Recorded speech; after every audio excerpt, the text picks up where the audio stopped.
Oke, jadi Apple sudah merilis update iOS terbaru untuk iPhone mulai dari iPhone X dan juga iPhone SE generasi kedua sampai yang terbaru yaitu adalah iOS 17.4. Buat kalian yang menonton video ini dengan device-device yang sudah aku sebutin tadi, pastinya di pembaruan software update itu sudah muncul notifikasi untuk update ke iOS 17.4. Nah, sebenarnya apa aja update dari iOS 17.4 dan apakah worth it untuk kita update ke iOS yang terbaru ini? Langsung aja kita simak ulasan lengkapnya setelah yang satu ini. Jadi yang pertama, disclaimer dulu, iOS 17.4 ini hanya kompatibel dengan minimum device iPhone itu di iPhone X dan iPhone SE generasi kedua sampai dengan iPhone yang terbaru sampai iPhone 15 series ya. Jadi untuk iPhone 8 ke bawah kemungkinan tidak akan mendapatkan update iOS 17.4 ini. Sementara untuk ukuran dari update ini juga bervariatif tergantung dari kapan kalian update-nya. Misal kalau aku dimulai dari iOS 17.3 sebelumnya sampai ke iOS 17.4 ini kurang lebih ukurannya adalah di 1,6 GB.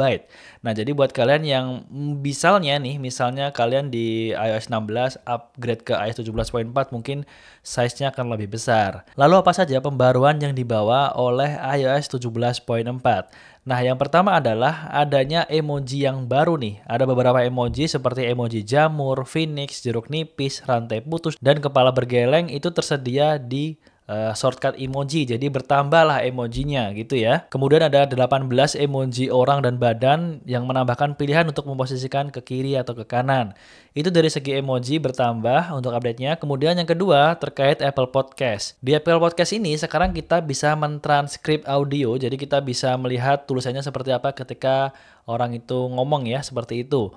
Kemudian juga teks episode itu dibaca secara penuh, dicari kata atau frasanya, diketuk untuk memutar dari titik tertentu dan digunakan dengan fitur aksesibilitas seperti ukuran teks, tambah kontras, serta voice over. Tapi untuk transcription ini hanya tersedia di bahasa Inggris, Spanyol, Prancis, dan juga Jerman. Nah, kemudian pembaruan terkait perbaikan bug dan peningkatan itu ada banyak juga, seperti pengenalan musik yang memungkinkan kita untuk menambahkan lagu yang telah diidentifikasi ke daftar putar dan ke perpustakaan Apple Music serta Apple Music Classical.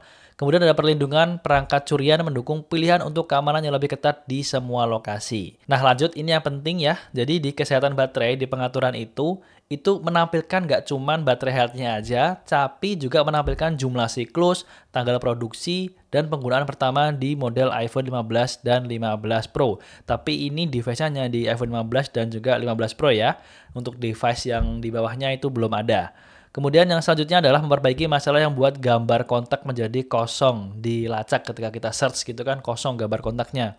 Selanjutnya memperbaiki masalah penggunaan SIM ganda yang membuat nomor telepon berubah dari utama ke kedua dan dapat dilihat di grup yang telah mereka kirimi pesan.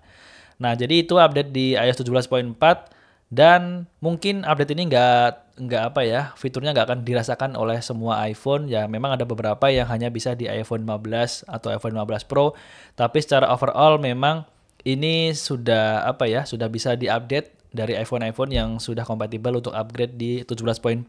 Nah, sekarang pengalaman setelah update itu bagaimana? Aku juga sudah update nih iPhone aku di iOS 17.4 dan secara performa sih nggak jauh beda ya dengan iOS 17.3. Aku juga nggak ngelihat ada perubahan di bagian baterai health kayak gitu.